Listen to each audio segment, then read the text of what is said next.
Kia Australia has a policy that says that they won't launch a new car onto our market until they've brought a prototype out, put it on some Australian backroads particularly, and tuned the suspension to our conditions.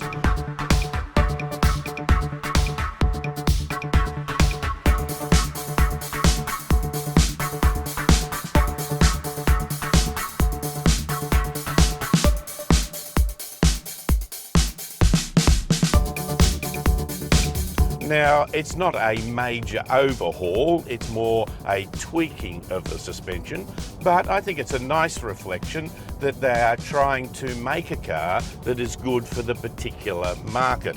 Here we are on the launch of their new Sportage medium-sized SUV. It is their 4th generation and it's halfway through the life of that generation, so it's a bit of a facelift more than a major change. But it has produced, I think, a very good car on those outer rural roads, what we might call sub-arterials or minor arterial roads, which in Australia can be quite rough. This one performs particularly well on that. It's smooth and it's quiet. But there is also another issue. Should we be tuning other aspects of the car to local conditions? Now, across the board on this new Sportage, they do have lane assist. So if you wander a little, the car will pick up the lane marking and give you a little bit of what they call haptic response, a feel response. It tugs the wheel a little bit back into line. Now that's all good. I think this one's quite aggressive, perhaps a little more aggressive than I'd like. It doesn't take control, but it certainly does give you a clear indication. But the next stage is, how does it cope in those conditions where things aren't perfect, which can quite often happen, as I say, on the back roads in Australia. The line marking may not be quite as clear as it should be. And I found in the Sportage that it did tug and pull you and suggest things that I wasn't really expecting, and it wasn't bad, but it wasn't comfortable as it might be. I spoke to Kia and I think they quite readily say, well, turn the thing off in those conditions and that's fine.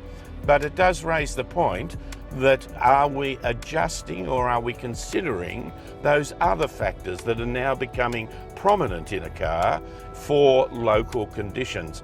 I'm giving a paper at a traffic engineering conference soon where we're talking about autonomous cars, or in this case moving towards autonomy, where the car does some things for you, where the conditions of the road are absolutely critical. We can't just assume that a car is, or an autonomous car becomes all-seeing and all-knowing. We have to consider what it's seeing and how it's seeing it and how well that works. So we'll review the car, which I think has some very positive features, but it's a nice reflection to think about that other aspect of how we are adapting new technology to local conditions. The 4th generation Kia Sportage was launched on the Australian market in early 2016, so this facelift upgrade, coming about 2.5 years into its cycle life, is about right for these cars these days. On the outside there is a slight change to the grille. In the superseded model, the grille turned up a little at each end, which gave it a somewhat supercilious smile. A hint, perhaps, towards the enigmatic grin of the Mona Lisa. The new grille is a little more angular and muscular. I think it's a stronger look. The changes at the back are mainly cosmetic.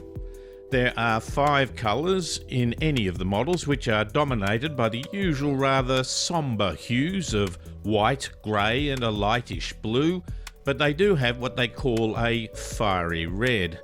The upmarket GT line comes with 2 further premium paint options, which is not more striking colours but better quality paint. One of the most notable features of the new car is the array of new mag wheels.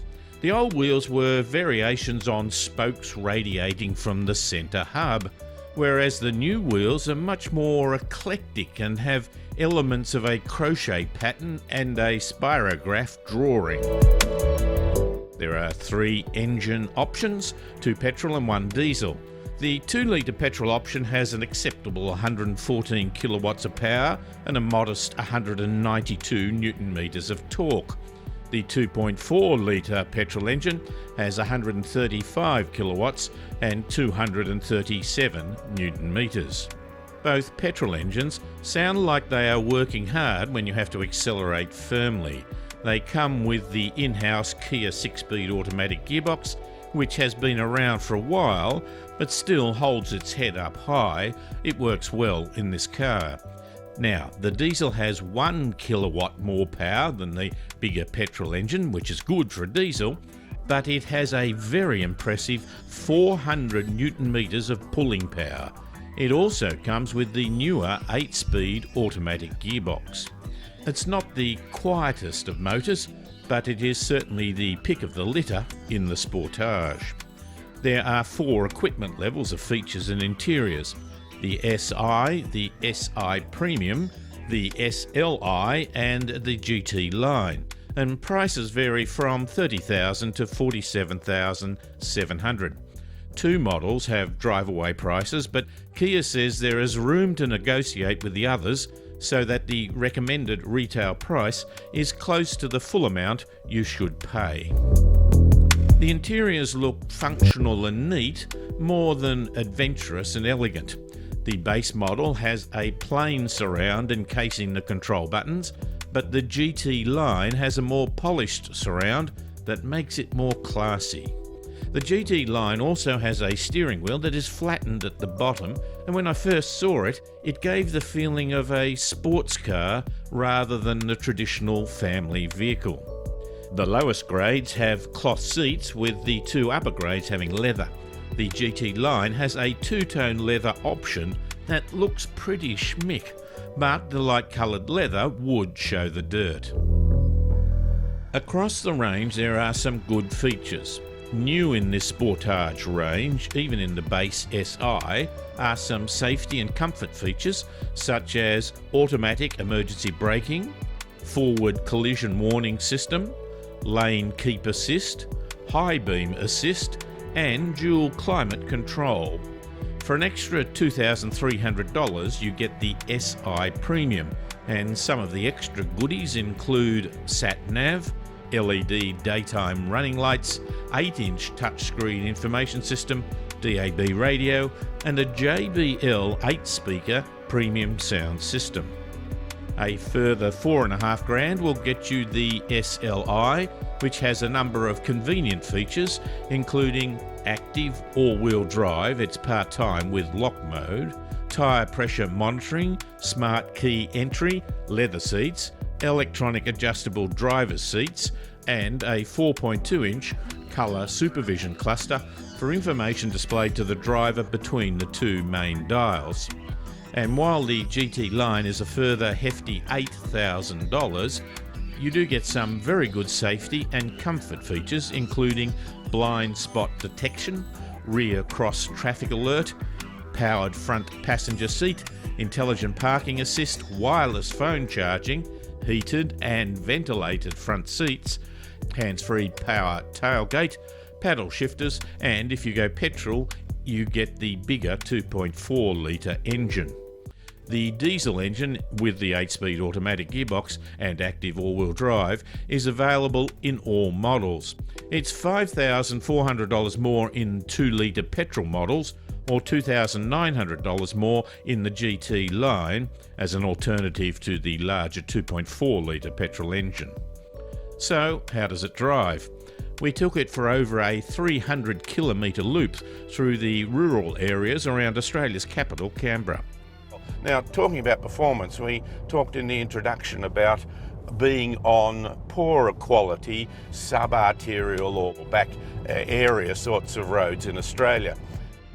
This was really remarkably good and an indication of it.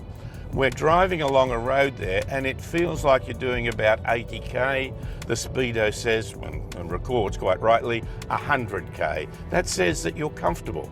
You're in a car that's not making a lot of noise, it's handling the situation, you're not feeling as though you're being tossed around or it's struggling with the roughness of the road, and so you don't feel like you're necessarily going as fast as you might if you were getting those poorer responses from the car. So overall, their tuning for the Australian road conditions might not be a huge amount, but it has proved to be very effective. When you have a good, competent car on Australian rural roads, it's easy to enjoy our history, which I found when I went through the town of Gunning, which used to be on the main highway and has some lovely old buildings, and to the quaint little township of Collector, with its pub that was built in 1854 and saw in 1865 the tragedy of a policeman being shot in front of his son by bushrangers Ben Hall, John Gilbert and John Dunn. More recently, in 1993, sculptor Tony Fantastes started constructing a large-scale work opposite the pub. It is 24 metres long and 7 metres high and is known as Dreamer's Gate, or alternatively, Homage to My Father, or Homage to a Dead Bushranger.